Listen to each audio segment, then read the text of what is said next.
તો ગાંધીનગરમાં મુખ્યપ્રધાનની અધ્યક્ષતામાં આજે કેબિનેટની બેઠક છે। સ્થાનિક સ્વરાજની ચૂંટણીમાં જીત મુદ્દે ચર્ચા થશે। મુખ્યપ્રધાન અને નાયબ મુખ્યપ્રધાનને અભિનંદન આપતો પ્રસ્તાવ રજૂ થશે। બજેટલક્ષી કામોની પણ ચર્ચા થશે। રાજ્યમાં ગરમી વચ્ચે પાણીની પરિસ્થિતિની પણ ચર્ચા થશે। બજેટમાં ફાળવાયેલા ગ્રાન્ટની રકમ વાપરવા માટે સૂચના અપાશે। સરકારના મહત્વના પ્રોજેક્ટ અંગે પણ ચર્ચા થશે। વધુ માહિતી આપી રહ્યા છે પોલિટિકલ એડિટર કિંજલ મિશ્રા। કિંજલ, ગઈકાલે જે ઐતિહાસિક જીત થઈ ત્યાંથી શરૂઆત થશે બેઠકની, એ સ્વાભાવિક છે, અને સાથે સાથે જેટલા કામ કરવાના છે એ વિકાસલક્ષી બજેટલક્ષી તમામ કામોની ચર્ચા થશે। એક મહિના બાદ આ કેબિનેટની બેઠક છે તે મળી રહી છે। કહી શકાય કે વિધાનસભા સત્ર બાદ પણ લગભગ પ્રથમ બેઠક છે કેબિનેટની એ મળી રહી છે।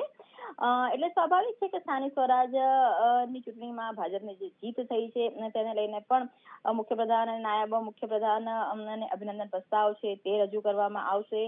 ચૂંટણી સિવાયની જો વાત કરવામાં આવે, કેમ કે મુખ્યપ્રધાન દ્વારા સતત ગઈકાલથી કહેવામાં આવી રહ્યું છે કે જનતાએ જે પ્રકારનો વિશ્વાસ મૂક્યો છે તે વિશ્વાસ અકબંધ રહે તેની માટેના પ્રયાસ છે તે કરવામાં આવશે। તો સ્વાભાવિક છે કે બજેટલક્ષી કામગીરી હોય કે પ્રજાલક્ષી કામગીરી હોય કે જે યોજનાઓ હોય તેને લઈને પણ ચર્ચાઓ છે તે કરવામાં આવશે। રાજ્યની અંદર અત્યારે ગરમી પારો સતત વધી રહ્યો છે, ત્યારે પીવાના પાણીને લઈને કોઈ પણ પ્રકારની જે અછત છે તે ન સર્જાય। ખાસ કરીને ઘાસચારાની વાત કરવામાં આવે, કબોલા પ્રાણીઓની વાત કરવામાં આવે, તેની માટે કોઈ પણ પ્રકારની અછત ન સર્જાય તેની માટેની જે બેઠકમાં ચર્ચા છે તે થઈ શકે છે। બજેટમાં જે ગ્રાન્ટની ફાળવણી કરવામાં આવી છે તેને હવે યુટિલાઇઝ કરવા માટેની સૂચના છે તે આપવામાં આવી શકે છે, કેમ કે હવે કોડ ઓફ કન્ડક્ટ લાગુ નહીં પડે, એટલે જે પણ વિકાસ કાર્યો કે જે કોઈના માટે થંભી ગયા હશે તેને લઈને પણ ચર્ચા છે તે થઈ શકશે અને સરકારના જે આગામી મહત્વના પ્રોજેક્ટ છે તેની પર પણ મંથન થઈ શકશે।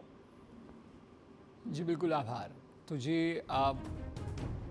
પરિણામો આવ્યા છે ત્યાંથી લઈને ગરમીની સ્થિતિને લઈને, વિકાસના કામને લઈને, ગ્રાન્ટની રકમ વાપરવા માટે સૂચના અપાશે, તમામ અલગ અલગ મુદ્દાઓ પર આજની કેબિનેટની બેઠકમાં ચર્ચા થશે।